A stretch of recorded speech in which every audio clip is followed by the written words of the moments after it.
In this lesson, you'll learn about propellers, their function and operation. Although we will, of necessity, very occasionally make mention of the aerodynamics of propellers, it is important you be aware that this is not a lesson on the aerodynamics of propellers. Propeller aerodynamics are dealt with in the subject Principles of Flight. The purpose of a propeller is to provide thrust to drive the aircraft forwards through the air. This is achieved by accelerating a comparatively large mass of air rearwards, thereby producing forward thrust. A propeller consists of two or more aerodynamically shaped blades attached to a central hub. This hub is mounted onto a propeller shaft which is driven, either directly or indirectly, by the engine. The hub and the blades are thus spun round by the propeller shaft, and act rather like wings, which by rotating would generate lift, or in this case, thrust. In order to be able to explain how a propeller works, it's necessary that we use a certain amount of terminology. Like a wing, a propeller blade has a root and a tip,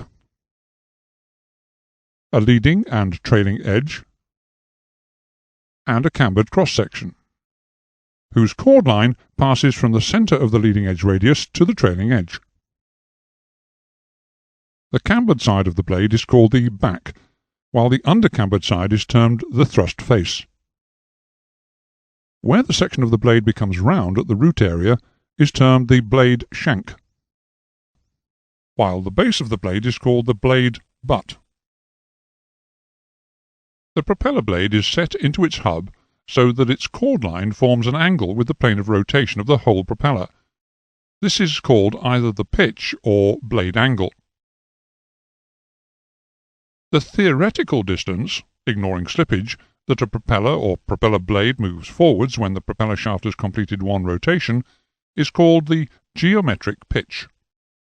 All propellers, however, lose a certain amount of efficiency due to aerodynamic and compressibility losses. As a result, the geometric pitch can never be achieved. The actual distance that the propeller moves forward during one revolution is called the effective pitch. The efficiency loss, that is, the difference between geometric pitch and effective pitch, is known as slip. The efficiency achieved will usually be in the range of 80 to 90%, and can be found by using this formula. The path of the propeller blade through the air, which describes a helix, determines the direction from which it will receive its relative airflow. This helical path is the resultant of the propeller blade rotational velocity and the aircraft forward velocity. The angle between the relative airflow, the actual path the blade describes through the air, and the chord line of the blade is called the angle of attack. The angle of attack is kept quite small, usually between 2 to 4 degrees. As the blade rotates at this small, positive angle of attack, a thrust force is generated, very similar to the way in which lift is generated on a wing.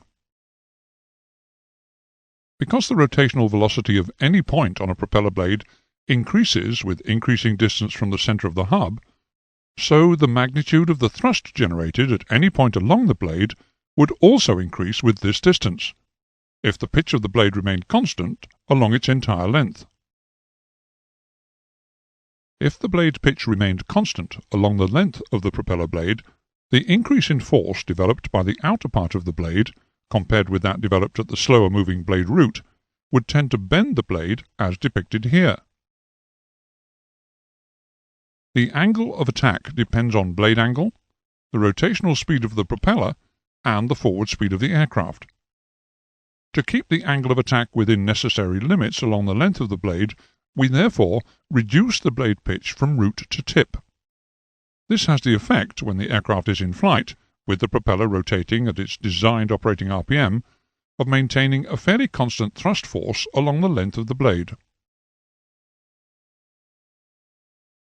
We've just seen that a propeller receives its relative airflow from a direction which is governed by the aircraft's true airspeed in the direction of flight, and its own rotational velocity in the plane of rotation.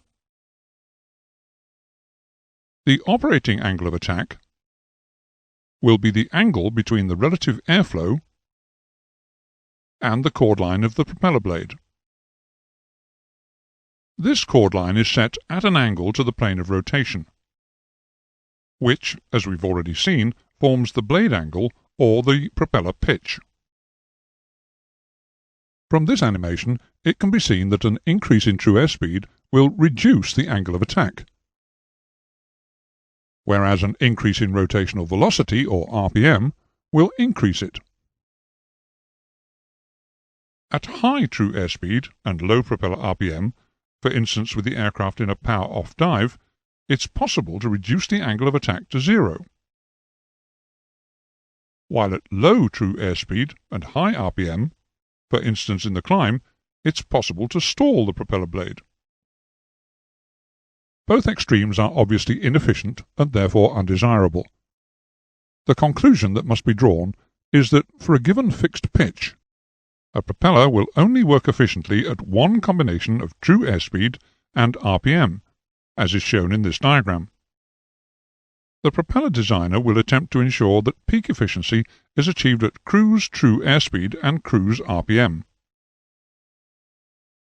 When a fixed-pitch propeller is being driven by a piston engine, the RPM is dependent on both the power setting, throttle position, selected by the pilot, and the true airspeed of the aircraft. It would be possible to overspeed the engine in a dive if the throttle was not closed. Conversely, with the aircraft stationary on the ground, it may not be possible to achieve rated RPM with the throttle fully open. Because of all of the disadvantages of the fixed-pitch propeller that we have just mentioned, advanced piston engine aircraft are fitted with variable pitch, constant speed propellers. This type of propeller is able to operate efficiently over a wide range of airspeeds. The power setting of a piston engine is defined by a combination of manifold pressure and engine RPM. Where both a separate power lever and a propeller RPM control are provided, it's possible to vary one of these parameters while leaving the other to remain constant, so optimizing the operation of the engine-propeller combination to give the best efficiency and fuel economy, while reducing the engine wear and tear to a minimum. In order to achieve this, a variable pitch propeller is used. The system changes the pitch angle of the propeller blade to vary the load on the engine, thereby maintaining the selected RPM of the engine-propeller combination independent of manifold pressure, provided that the propeller is operating between its fine and coarse pitch stops. The fine and coarse pitch stops may be fitted internally or externally, depending on the make of the propeller. Once an RPM has been selected, a control unit, either a constant speed unit or propeller control unit, will automatically vary the propeller blade pitch angle, and therefore its angle of attack to the prevailing relative airflow, in order to maintain the selected RPM despite variations in airspeed and manifold pressure. Variable pitch propellers may also have a reverse pitch and/or feathering function, the advantages of which will be discussed later in this lesson. This animation shows that under normal propeller control conditions, it's possible to provide a range of propeller pitch angles ranging from max course, cruise, all the way through to reverse pitch. The alpha, or constant speed range, is used for normal flight. It includes all pitch angles from flight fine through to max course, while the beta, or ground range, includes pitch angles between flight fine and maximum reverse. The feather position is not included in either range, and is used for emergency conditions only. In the event of engine failure, the propeller blades will be moved directly to this position to prevent windmilling. There are no pitch angles available between max course and feather. The method of control within the alpha and beta ranges, and the means of achieving the propeller feather position, will be discussed progressively throughout this lesson. Varying the pitch of a propeller throws up two basic problems, one of blade actuation and one of pitch control. We will initially examine the problem of blade actuation. The issue of pitch control will be covered later in this lesson. Although mechanically or electrically actuated pitch change mechanisms are in use, the hydraulic method is the most commonly used. The system utilizes oil from the engine or reduction gearbox lubrication system as the source of hydraulic pressure. In this system, the pitch change mechanism is operated by a piston moving under the influence of the oil pressure. Use the up and down arrows on your keyboard to change the pitch of the blades on this propeller. Hydraulic pitch change mechanisms can be one of two types, single-acting or double-acting. A single-acting propeller has oil pressure applied to only one side of the piston. The return movement of the piston requires the force of a spring, or sometimes compressed gas. A double-acting propeller has oil pressure applied to either side of the piston, in order to move the propeller between the two extremes of fine and coarse pitch. Whichever type is used, the flow of oil to and from the actuating piston is controlled by a propeller governor. Dependent on the propeller manufacturer, the governor may also be known as a constant speed unit or propeller control unit. In addition to controlling the propeller pitch angle, the unit normally incorporates a small oil pump, which increases the oil pressure to the value required for system operation. A single-acting propeller is constructed basically like any other variable pitch propeller, in that the blades are arranged round a central, engine-driven hub with the cylindrical hydraulic pitch change mechanism mounted at the front. The pitch change cylinder, or dome, contains a movable piston which is activated by boosted engine oil pressure. Movement of the piston will rotate the propeller blades towards either coarse or fine pitch.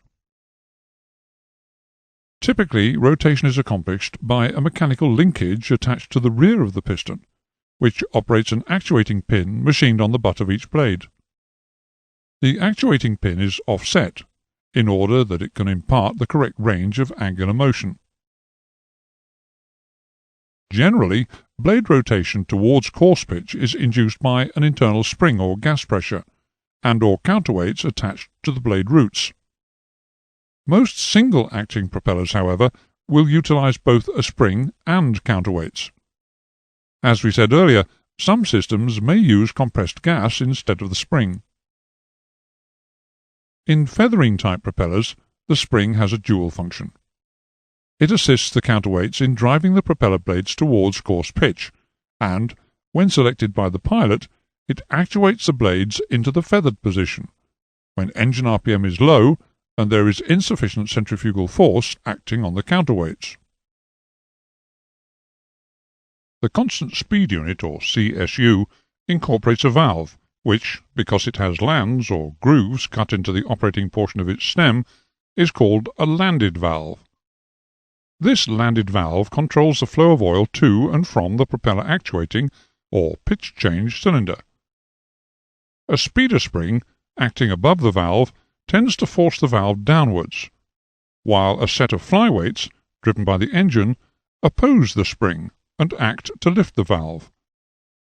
An input from the pilot's RPM lever, or propeller condition lever, will adjust the setting of the speeder spring, selecting the RPM, which the CSU then automatically maintains. In order that it can respond to the various demands made by the pilot regarding the propeller RPM, the constant speed unit controls the oil flow to the pitch change cylinder in three ways. If the propeller is underspeeding, then the flyweights will be leaning inwards because of the reduced centrifugal force, allowing the speeder spring to push the landed valve downwards. This will allow the unit to supply oil to fine off the pitch of the propeller, causing an RPM increase. If the RPM is as required, in other words the propeller is on speed, then a hydraulic lock is formed in the system, maintaining the blade pitch constant. If the propeller is overspeeding, Then the flyweights will be forced outwards by centrifugal force, compressing the speeder spring and allowing the landed valve to move upwards. This will allow oil to drain back into the engine system as the piston is moved under the force of the spring, coarsening the blade pitch, causing an RPM decrease.